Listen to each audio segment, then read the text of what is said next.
Hello friends, we are getting a lot of mails and everybody wants to know the answer of their practical questions what they're actually going through, and we never thought that we can have a spiritual take on a topic like breakup, but we have it. And for that we have a very senior sister of Brahma Kumari, Usha Didi. Let's ask her कि हम एक breakup जैसी चीज़ के ऊपर क्या spiritual answers match करते हैं? Is it possible? Because seems like earth and sky. So let's see कि कभी क्या आसमान और ज़मीन मिल सकते हैं. Om Shanti. Om Shanti. You know, we are taking a spiritual take on a topic like breakup. So I want to know कि is it possible? Because हमें ऐसा लगता है कि अगर एक लड़की से ब्रेकअप हो गया, बॉय का, या एक लड़के से ब्रेकअप हो गया, तो उसको दूसरा लड़का ही हील कर सकता है. और आजकल मैक्सिमम सिचुएशंस क्या होती हैं कि दो लोगों में जब प्यार होता है, they agree to fall in love together. That's the reason they are in love. But all of a sudden चलते चलते एक पर्सन को लगता है I am not interested, but the other one is still interested. जो नहीं interested है उसके ऊपर तो ब्रेकअप का इफेक्ट होगा ही नहीं, बिकॉज उसने डिसाइड कर लिया I don't want to be in love.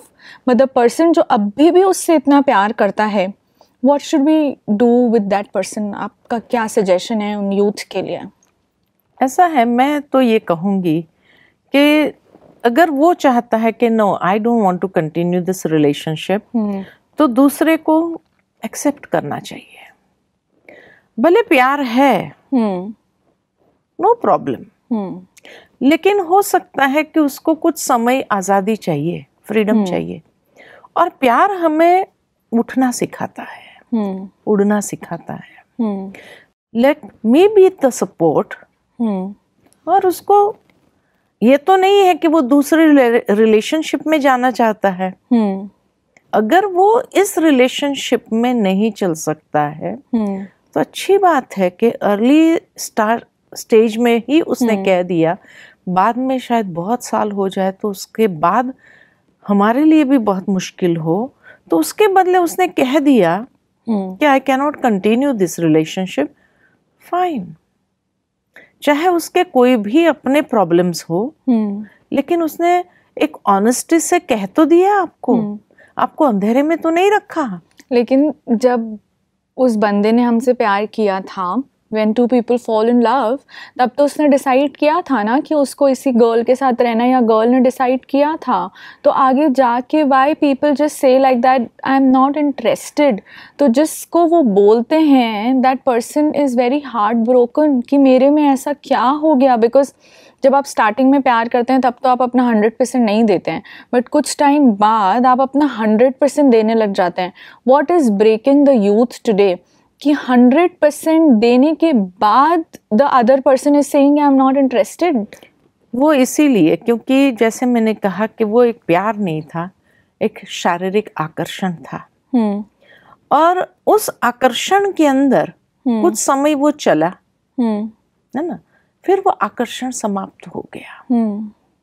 और इसीलिए जो है, क्योंकि वो फिजिकल लेवल तक ही था, और इसीलिए वो एक हवस थी खाली, और हवस जब पूरी हो गई तो छोड़ दिया. तो कभी भी प्यार एक फिजिकल लेवल पर नहीं होता है.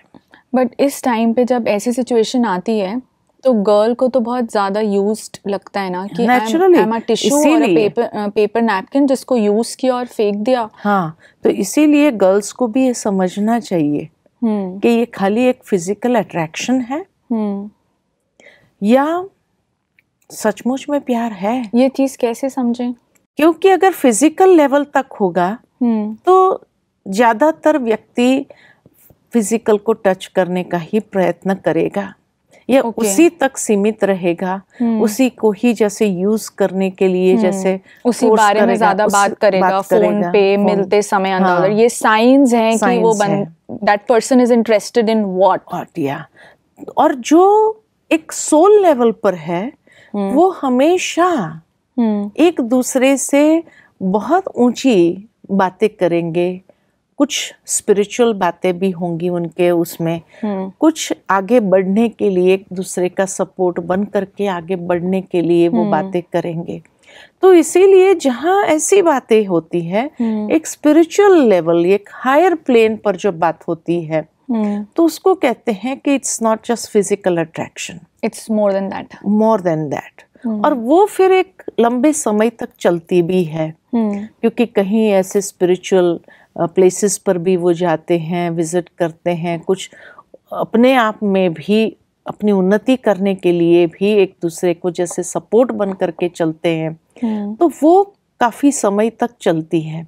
लेकिन जो फिजिकल लेवल तक होती है, नेचुरल है, वो बहुत जल्दी ब्रेकअप होना ही है, क्योंकि एक हवस है और वो हवस पूरी हुई कि बस तुम अपने रास्ते, मैं अपने रास्ते, तो वो फिर यूज्ड हुआ।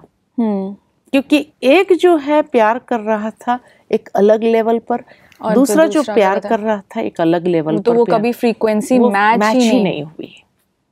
इसीलिए जितना हो सके पहले हम परखें कि भाई मेरे साथ में जो व्यक्ति है वो क्या चाहता है मुझसे, what is the level of the love, या और फिजिकल लेवल तक हो तो हम तो यही एक सजेस्ट करेंगे, एडवाइस तो नहीं कहेंगे लेकिन सजेस्ट कहेंगे कि भाई आप अपनी जिंदगी को दांव पर नहीं लगाओ, नहीं तो फिर आपको यही महसूस होगा मैं टिश्यू पेपर थी, मैं एक नैपकिन थी, यूज किया और फेंक दिया, यही फीलिंग आएगी अंत में तो आपको। तो स्पिरिचुअल लेवल का प्यार होता है, वो ऊंचा उठाता है, एलिवेट करता है, भावनाओं में, रिलेशनशिप में जैसे ऊंचा उड़ने का अनुभव कराता है, जिसको कहा राइज इन लव, है ना, ये फॉल इन लव। और फॉल इन लव जहाँ है, कोई भी चीज जब गिरेगी तो टूटेगी। Yes, thank you so much sister. Today we got to know something very good कि हमें early signs, every girl is very aware of these things, because when you are falling for a person, when you are loving a person, तो आपको पता चल जाता है when you meet lot of times, और when you are talking on phone, और when you are chatting, so you could read it what the other person wants from you. If that person is only talking about physical things, that means these are early signs to just take it on a different way. Talk to the person, and if you feel that that person is still not understanding, you know, if you think that इस ऐसा बोलने से आपका रिश्ता टूट जाता है, अपने आप को टूटने से बेटर है कि वो रिश्ता टूट जाए. Because it's important that you should be fine rather than a relationship should be fine. Thank you so much.